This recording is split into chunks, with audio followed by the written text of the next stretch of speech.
नमस्कार दोस्तों, मैं अंकुर उपाध्याय स्वागत करता हूं आप सभी का आपके अपने YouTube channel share market analysis में। दोस्तों, आज बाजार के लिए बहुत इंपॉर्टेंट डे है क्योंकि आज भारत के बाजार के और अमेरिका की तरफ से दोनों ही जगह से एक एक खबर आनी है, वो भी बहुत बड़ी। बहुत सारी न्यूज़ आती हैं वैसे तो डेली बेसिस पे, बट कुछ मार्केट से रिलेट करती हैं, कुछ मार्केट से रिलेट नहीं करती है। लेकिन यहाँ पे दोनों ही खबर डायरेक्ट मार्केट से रिलेट करती हैं। जो स्टॉक्स आपके लिए रडार पे होने चाहिए आज के सेशन में, उनमें बात करूंगा और बाजार का हाल बताते हैं। सबसे पहले निफ्टी आज फिर से लाइफ टाइम हाई हिट करते हुए दिखा आपको ओपनिंग में। ग्लोबल क्यूज जैसे भी हो, हमारे भारतीय बाजार इंडेक्स लेवल पे तो एक आउट परफॉर्मेंस दिखा रहे हैं आपको। स्पेशली निफ्टी की बात करें, मिड कैप और स्मॉल कैप ठंडे पड़े हैं, तभी आप लोगों की पोर्टफोलियो शायद उतनी तरीके से हरियाली नहीं दिखा रही होगी। अगर मैं आपको निफ्टी की बताऊं तो आज 18,679 का हाई लग चुका है, लाइफ टाइम हाई, और अभी 18,630 के लेवल्स पे ट्रेड कर रहा है बाजार। ऊपर से 50 पॉइंट्स नीचे आ गया है। पहले तो मैं आपको सिंपल सी भाषा में बाजार का हाल बता देता हूं अभी का। जैसा कि मैंने आपको बताया, ऊपर से 50 पॉइंट्स नीचे है, नीचे से अभी भी कहीं ना कहीं 12-13 पॉइंट्स ऊपर ट्रेड कर रहा है। एडवांस शेयर्स 1336 शेयर्स एडवांस है, जिसके सामने 614 शेयर्स डिक्लाइन होते हुए दिख रहे हैं। ये बिल्कुल अर्ली ट्रेड है, तो यहाँ पे ज्यादा इस पे फोकस नहीं करना चाहिए। बैंक निफ्टी फ्लैट है, सेंसेक्स फ्लैट है, निफ्टी फ्लैट है। मिड कैप और स्मॉल कैप आधे परसेंट ऊपर है, इसीलिए आप आज एडवांस और डिक्लाइन शेयर्स में रेशियो जो है वो अच्छा देखने को मिल रहा है। रुपए की बात करें तो यहाँ पे हल्की फ्लैट, बिल्कुल फ्लैट नेगेटिविटी है, ज्यादा कुछ भी नहीं है। सेक्टर परफॉर्मेंस की बात करें तो मेटल लीड करते हुए दिख रहे हैं। मैं आपसे कंटिन्यू 2 दिन पहले यही कह रहा था कि मेटल नहीं चल रहे हैं, चलेंगे। बाजार ऊपर है, ये कैसे पीछे रह जाएंगे। Large cap blue chip stocks हैं, यहाँ पे भी पैसा बनेगा, तो डेफिनेटली ये सेक्टर चलेगा। हम सभी को पता है ना चलने के पीछे का रीजन क्या है। ना चलने के पीछे का रीजन है इनकी डिमांड, बट ये थोड़ी ना कि मार्केट चलती रहेगी, ये सेक्टर चलेगा ही नहीं, सब चलेगा। तो आज आपको यहाँ पे बढ़िया तेजी बनती हुई दिख रही है, कल भी बनी थी। इसके बारे में भी थोड़ा डेप्थ में बात करेंगे। सबसे पहले मैं आपको बता दूं अब डाउ फ्यूचर्स का हाल, कि डाउ फ्यूचर्स कैसे दिख रहे हैं, तो ये जान लीजिए सबसे पहले। उसके बाद बात करते हैं जो 2 बड़ी न्यूज आज के सेशन में आनी है उनके बारे में।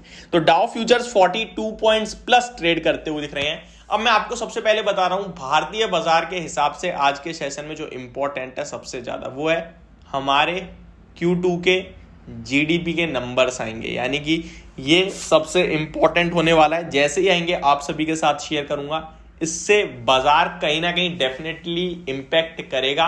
बाजार को अगर अच्छे लगे नंबर्स तो रॉकेट हो जाएगा बाजार, थोड़े खराब लगे तो कहीं ना कहीं प्रॉफिट बुकिंग भी हो सकती है।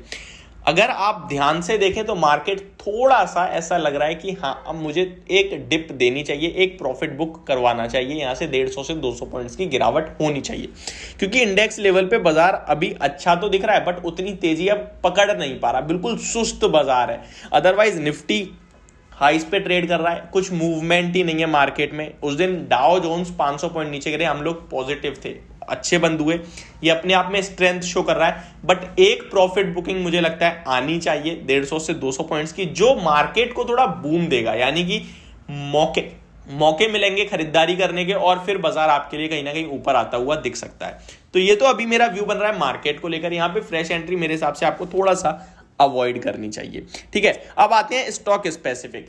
पहले मैं आपको बता दूं, अमेरिका के बाजार से भी आज खबर आनी है, तो जेरोम पोवेल साहब उनके जीडीपी के बारे में कुछ कमेंट्री करने वाले हैं, तो वो देखते हैं कैसी होने वाली है। कमेंट्री बहुत मैटर करती है, मैं आपके साथ पहले भी बहुत बार कह चुका हूं, तो ये भी दूसरी एक इंपॉर्टेंट ट्रिगर है आज के सेशन में जो आपको क्लोजली वॉच करना चाहिए। अब आते हैं स्टॉक स्पेसिफिक। तो रेलवे से जुड़े हुए स्टॉक कंटिन्यू बजिंग में थे और कंटिन्यू कहीं ना कहीं रैली देते हुए दिख रहे थे। आज आप आरवीएनएल और कहीं ना कहीं आईआरएफसी दोनों में ही प्रॉफिट बुकिंग होते हुए दिख रहे हैं। इसीलिए आपसे कह रहा था कि हाइस पे खड़े हैं, अब हम उड़ते हुए तीर को पकड़ने की कोशिश करेंगे, तो हो सकता है वो यहीं से टर्न मार रहा हो या फिर हो सकता है और ऊपर जाए, क्योंकि हमें ये तो पता नहीं कितना तक ऊपर जाएगा। हमें ये पता है अब रिस्क रिवॉर्ड मैच नहीं कर रहा है, इसीलिए कंटिन्यू कह रहा था कि जिसके पास है वही बने रहे, फ्रेश एंट्री को अवॉइड करें। अब आईआरएफसी की बात करें तो आज 5% मॉर्निंग में ऊपर था और अभी 2% नीचे, तो इंट्राडे 5-7% का फॉल हो गया इस स्टॉक में। आरवीएनएल 2-3 दिन से कंटिन्यू गिर रहा है। ग्लैंड फार्मा कल 8-9% ऊपर होने के बाद आज 4% इनिशियल ट्रेड में नीचे दिख रहा है। रीजन कुछ भी नहीं है, कल भी कुछ भी नहीं था। खबर एक आई थी कि फॉस्कन फार्मा इसमें अपना स्टेक सेल कर सकता है। उसके बाद कंपनी ने कहा हमारे पास ऐसी कोई अपडेट नहीं है, और आज आप बाजार में नेगेटिव रिएक्ट देख रहे हैं। वैसे ही मैंने आपके साथ शेयर करा था, अगर 1900 का लेवल ब्रेक करेगा तो 2150 तक जाएगा। स्टॉक ऊपर में गया ही नहीं आज। इंश्योरेंस स्टॉक में कल अच्छा मूव था, स्पेशली न्यू इंडिया अश्योरेंस में, और अभी की बात करें तो आज 3-2.5-3% नीचे दिख रहा है आपको ये स्टॉक। तो अभी यही स्टॉक है जो फोकस में। निफ्टी की बात करें तो निफ्टी में अराउंड 20 शेयर्स नेगेटिव हैं, 30 शेयर्स पॉजिटिव हैं। बाकी मेटल स्टॉक्स में आपको कहाँ खरीदारी करनी चाहिए, कहाँ नहीं करनी चाहिए, कहाँ आपका पैसा बन सकता है, इसके बारे में ऐसे अगली वीडियो में बात करूंगा। तो यदि मेरी पहली वीडियो आज की, होप आपको सब कुछ क्लियरली समझ में आ गया होगा। Thank you so much for watching this video. Have a great day guys.